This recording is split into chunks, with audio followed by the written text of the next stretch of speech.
7 golden tips sa conditioning ng manok para maging handa at malakas ang manok sa laban, hindi sapat na puro tapang lang ang iaasa.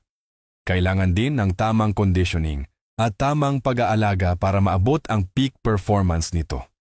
Sa gabay na ito, ibabahagi ko ang 7 golden tips sa conditioning na makakatulong para maging malakas, matatag, at handa ang iyong manok sa kahit anong laban. Tara, simulan na natin. 1. Kilalanin mo ang manok mo. Iba-iba ang katawan, ugali, at resistensya ng bawat linyada.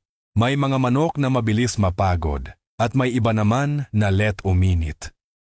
Obserbahan kung kailan siya pinakamasiglayon ang kanyang peak. Kapag kilala mo ang manok mo, mas madali mo siyang maihahanda. 2. Unahin ang weight control. Tamang timbang equals tamang performance. Targetin ang ideal weight batay sa height as body frame.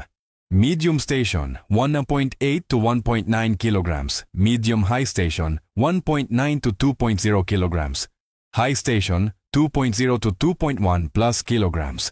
Tandaan, mas magaan ang katawan, mas mabilis kumilos, pero iwasan ang sobrang kapayatan na makakabawas sa tibay at lakas. 3.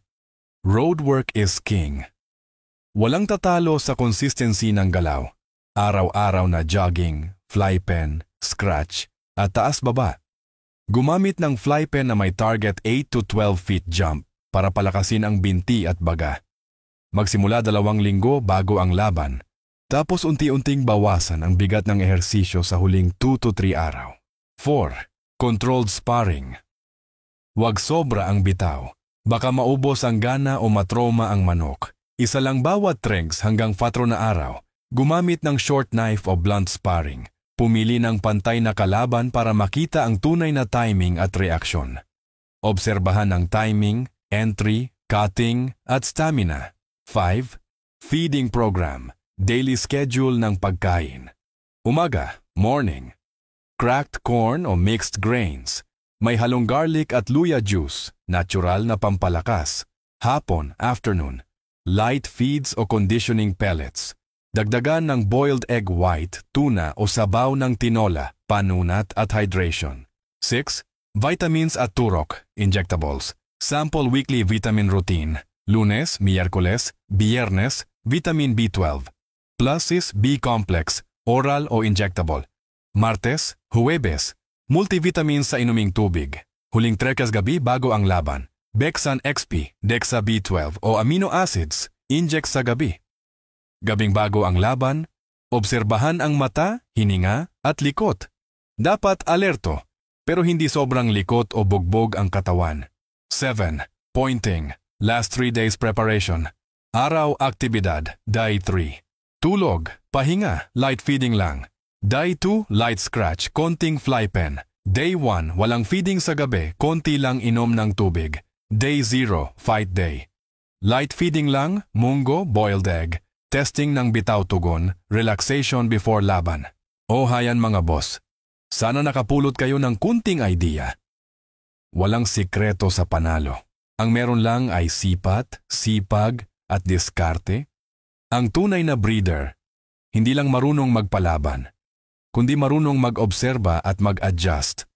Kung may sarili kayong technique, tips o linyada ng conditioning, i-share nyo rin sa comments. Sabay-sabay tayong matuto. O hayan mga boss, naghahanap ka ba ng solidong 21-day conditioning plan? Yung hindi bara-bara, step by step talaga. Mula feeding, vitamins, bitaw, hanggang sa pointing, eto na boss. 21-day conditioning plan na pambuo ng champion. Training at supplements na swak sa bawat stage. Foundation, muscle building, sharpening, peaking, pointing, fight day. Para sa mga breeder na seryoso sa laban at ayaw ng kapos sa preparation. Ilalagay ko sa comment section. O hayan mga boss, maraming salamat po sa inyong lahat. Sa lahat ng idols at bossing natin na patuloy ang tiwala at suporta. Pasensya na kung di ko kayo maisa-isa, pero bawat mensahe, bawat salamat na natatanggap ko, ramdam na ramdam ko po. Mas ginaganahan akong magbahagi ng kaalaman, lalo na kapag alam kong may natututo at na-apply ninyo sa conditioning at breeding.